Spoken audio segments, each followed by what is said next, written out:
Whenever people talk about Hellboy villains, the conversation usually begins and ends with Rasputin. But the Hellboy universe is actually packed with absolute menaces who somehow never get the spotlight that they deserve. I'm talking about the full range of villains here, from immortal warriors and soul-hoarding witches to undead Nazis, cosmic cult figures, and tragic monsters cursed by fate. Some of them suffered terrible fates, while some were just cold-blooded villains. But either way, these characters brought so much chaos that it made even our boy Hellboy sweat. So today, I'm here to remind you about the most underrated villains in the Hellboy universe. It's gonna be a good one, so let's get into it.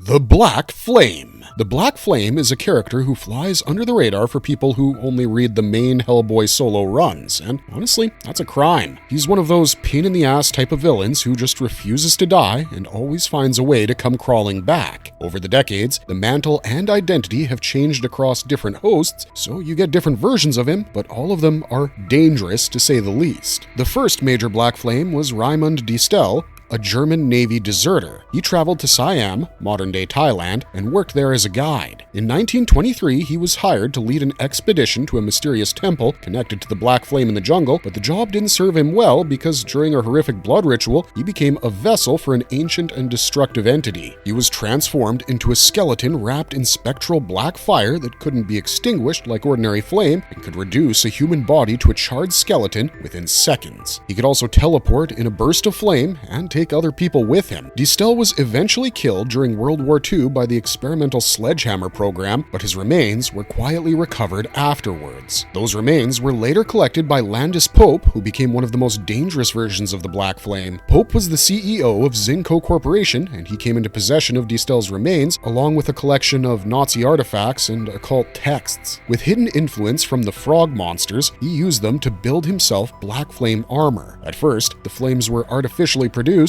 but after the frog creatures performed a ritual on him, the real black fire ignited his form. Pope thought he was going to become a god and command the frog creatures as part of a new world order, but in reality, the frogs didn't care about Pope's ambitions. They needed him as a symbolic and mystical leader figure while they pursued their own apocalyptic goals, including the awakening of older powers connected to the Ogdru Hem and the greater mythology of the Ogdru Jihad. Pope eventually became a prisoner of the very forces he sought to control. Now, as we mentioned, the Black Flame always finds a way to return. After Pope's defeat, the Black Flame concept became tied to a larger cosmic disaster in the BPRD mythology. The danger was no longer just a flaming villain in armor, it was now a symbol of the apocalypse, Ogdru Jihad influence, and humanity's helplessness against something much older than itself. Basically, no matter what you do, ending the Black Flame is never simple. There's never a clean win while fighting against him, because even when one host dies, the damage he leaves behind keeps burning.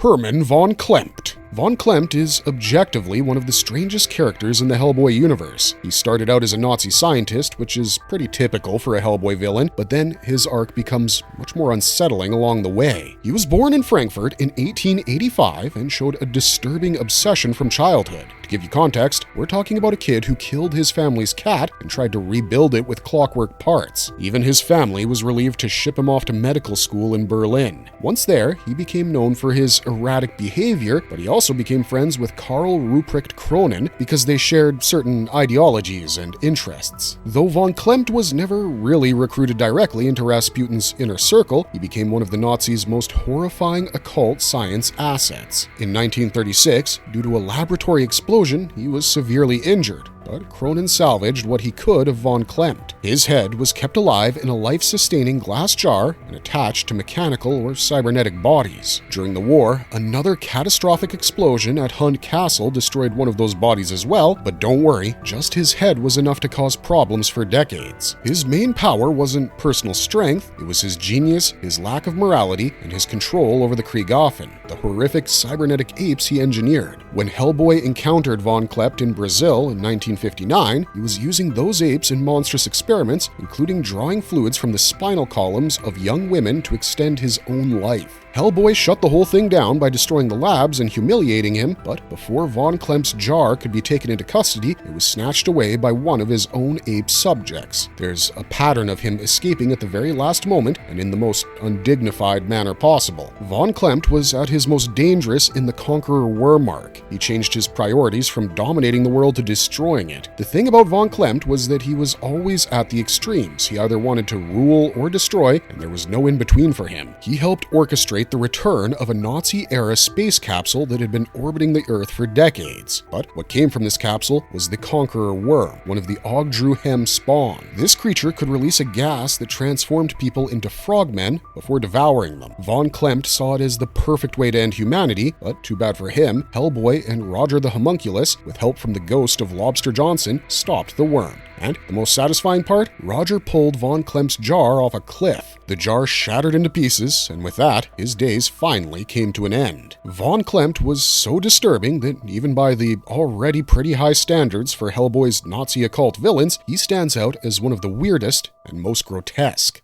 Koshchei the Deathless. Koshchei's origin is rooted in actual Slavic folklore. In the Hellboy universe, he starts out as an ordinary soldier with no special status or grand destiny. He's just a man who fights fairly and treats his enemies with dignity, but that apparently annoys his corrupt captain so much that one night they beat him nearly to death. At his lowest point, a dragon finds Koshchei and offers him a deal. He will serve the dragon, and in return the dragon will save his life. Koshchei agrees. He serves the dragon, and when his time is up, he only wants to go back home and live a normal life. The dragon respects his wish and lets him go with magical protection, but unfortunately, his own people betray him. He's killed and left in the woods. The dragon brings him back, but this time, his soul is removed from his body and hidden away in a chain of nested objects. That's what makes him deathless. As long as his soul is hidden, he can never truly die, so he comes back and takes revenge without mercy because there's no soul within him to hold him back. Eventually, the witch, Baba Yaga, gets leverage over him by controlling the secret of his soul. She forces him into her service, and for Koshchei, this is the cruelest sentence imaginable. He's already exhausted by immortality, and all he wants to do is rest, but he's denied death. So he's got no other way out but to become her enforcer and do terrible things on her behalf for centuries. She sends him after Hellboy in Darkness Calls, and their fight is brutal. Koshchei is a master swordsman who literally can't die. Every wound he takes just closes up, and Hellboy takes a serious beating in return, only surviving because Vasilisa the Beautiful intervenes and provides him with gifts that slow Koshchei down. When Baba Yaga pours souls from her collection and a fragment of her own power into Koshchei's body in a final attempt to control him, the effort drains her badly. Koshchei is defeated, but his story doesn't end there. In Hellboy in Hell, and later Koshchei the Deathless, we get one of the most unexpectedly moving turns in the whole universe. Koshchei and Hellboy sit together in hell and talk like two exhausted men who were once enemies but now understand each other. That's really the best ending they could have given Koshchei. He's terrifying, yes, but he's also one of the saddest characters in the entire mythos.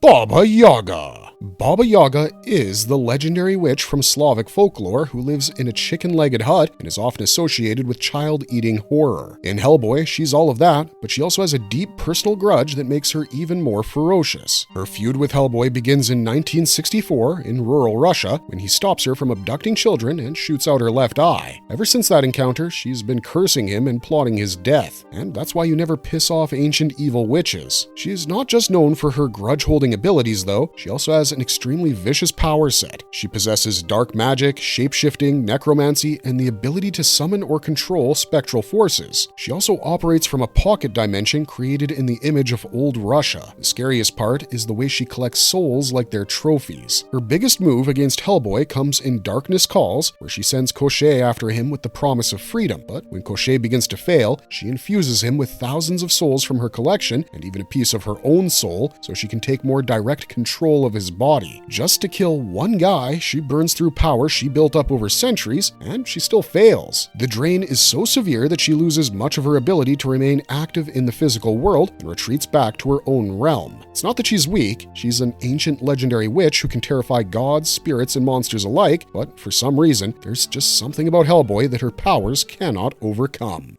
Vladimir Giurescu. Vladimir Giurescu is the kind of villain where killing him doesn't really solve the problem because death doesn't seem to have much of a hold on him. In the comics, he's a vampire nobleman whose existence is tied to Hecate and whose body becomes the focus of the BPRD mission in Wake the Devil. The Nazis had tried to use occult forces for their own purposes, and Giurescu becomes one of the undead nightmares caught in that web. Giurescu is powerful, fast, and dangerously hard to put down. He can resurrect under the right supernatural conditions, and his vampiric nature allows him to survive situations that should kill him. He can also transform into creatures like ravens and snakes, which makes direct one-to-one combat nearly impossible. The Nazis even tried to weaponize him, but upon seeing the danger he represented, they became nervous. That's one of the best things about the Hellboy universe. Even the Nazis, who were always messing with things they shouldn't touch, sometimes realize too late that they're dealing with something they can't control. In Wake the Devil, Hellboy clashes with Giurescu more than once. Hellboy can stab him, trap him, or damage him, but Giurescu keeps finding ways to slip away through transformation, resurrection, and the supernatural influence surrounding him. Eventually, the larger conflict forces Hellboy into a confrontation with Hecate herself, who's tied to Giurescu's power and rebirth. Even later, Giurescu's remains and legacy continue to matter because characters like Igor Bromhead try to exploit his bones and connection to Hecate. Giurescu can't even be left alone as a pile of bones, and that's why he deserves a spot on this list.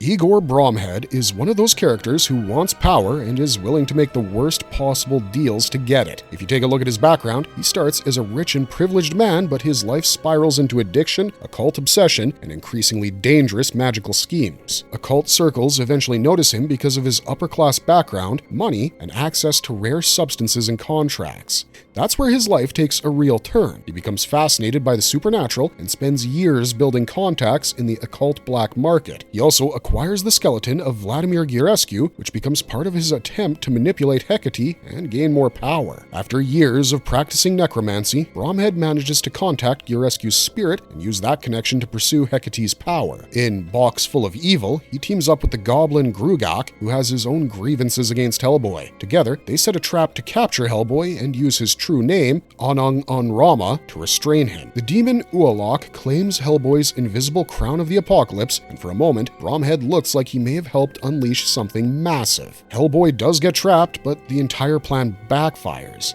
Invoking his true name and trying to control him breaks the name's hold over him permanently. Then, Hellboy kills Ualak's mortal body, drags the crown down to hell, and Bromhead's scheme collapses. Even his later encounters don't go so hot. In Italy, when he tries to absorb or exploit Hecate's power, everything goes catastrophically wrong. It leaves him in such agony that even Hellboy shows him mercy and gives him an easier death. Honestly, I feel a little bit of pity for the guy. He was intelligent enough to see the world that existed behind the curtain and ambitious enough to reach for it, but the problem was that he was still just a normal man trying to succeed among forces that had been around for millennia. In the end, he never really stood a chance. Daryl Tynon. I saved Daryl for last because it feels kinda unfair to call him a villain. Daryl Tynon was just a regular man who loved his family and liked to go hunting. However, things went downhill when he went on a trip in March and got caught in a sudden blizzard. For a couple of days, he wandered around trying to find his way home, but he felt the presence of something following him. On the third day, the Wendigo that was following him caught him, killed him, and passed the curse into his soul. The previous host could finally rest, but now it was Daryl's turn to face the same terrible fate. Daryl remembered everything about his life back home. He tried to find his family by looking around their summer property in Ontario, but then the BPRD tracked him down. He didn't protest. Instead, he surrendered and explained everything. When Hellboy learned the truth, he said the only way for Daryl to lift the curse was to kill someone else and pass it on the same way it had been passed to him. But Daryl flat out refused to do that to another human being. He asked Hellboy to kill him instead, but Hellboy explained it wouldn't work. Instead, they locked Daryl up, and Hellboy even gave him a family photograph to hold on to. Slowly, gradually, and painfully, Daryl started to lose his humanity. Eventually, the Wendigo nature took over. He broke out during a BPRD crisis and was connected to chaos around the Bureau, though later events complicated how much blame truly belonged to him. By his later appearances, he's barely recognizable as the man he used to be. Daryl truly has one of the most tragic monster arcs in the entire Hellboy universe. He was never evil, it was fate that made him a monster and took everything from him. So with that, we've come to the end of this video. We've explored some of the most underrated villains and tragic monsters of the Hellboy universe who really deserve more hype than they get. Let us know what you think in the comments down below, especially if you feel we left somebody off this list. But before you go, don't forget to like and subscribe if you enjoyed this video, because it really helps us make more videos like it when you do. Otherwise, thanks for watching, stay safe out there, and we'll see ya in the next one.